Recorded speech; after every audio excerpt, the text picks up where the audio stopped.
বজাৰখনত চলি আছে মেক্সিমাম কোম্পানী আমাৰ স্বাস্থ্যৰ ওপৰত কাম কৰা নাই সবেই নিজৰ মুনাফাৰ কাৰণে বজাৰখনত কাম কৰি আছে আমি লাগিলে সেই প্ৰডাক্টবিলাক খাই বেমাৰী হৈ যাওঁ লাগিলে আমি মৰিয়ে যাওঁ তেওঁলোকৰ সেইবিলাক মতলব নাই যাৰ কাৰণে আজি RCMে কি কৰিছে আমাৰ প্ৰথম দৈনন্দিন ব্যৱহাৰ হৈ থকা প্ৰডাক্টৰ পৰা আপ টু বাচন ধোৱা চাবোনডোখৰলৈকে আমাক স্বাস্থ্যসন্মতভাৱে দিছে ইয়াত প্ৰথমে আমাক তেওঁলোকে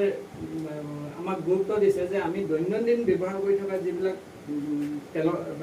সামগ্ৰীৰ ভিতৰত তেলটো আমাৰ প্ৰধান বস্তু হৈ যায় তেল নহ'লেতো ধৰক আমি ঘৰখনত আজি চব্জি হওক মাছ মাংস হওক বা যিকোনো বস্তু আমাক বনাবৰ কাৰণে তেলটো লাগিবই এতিয়া তেলত চব বজাৰত যিমানবিলাক তেল আছে কোনো এটা তেল স্বাস্থ্যসন্মত নহয় তাত অত্যাধিক কেমিকেল দিয়াৰ কাৰণে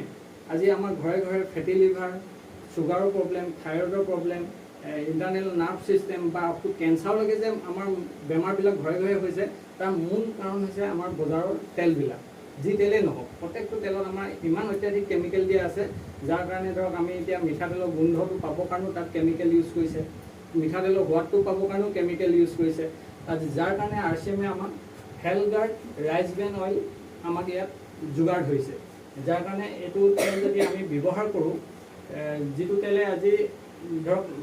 ছিষ্টেমে নামে দিছে হেলগাৰ্ড হেল মানে আমাৰ স্বাস্থ্য গাৰ্ড মানে আমাৰ স্বাস্থ্যটো ৰক্ষা কৰোঁতা এটা তেল ইয়াক তাৰমানে হয়তো মোৰ তেল বুলি ক'বলৈ বেয়াই লাগে এইটো এটা ধৰক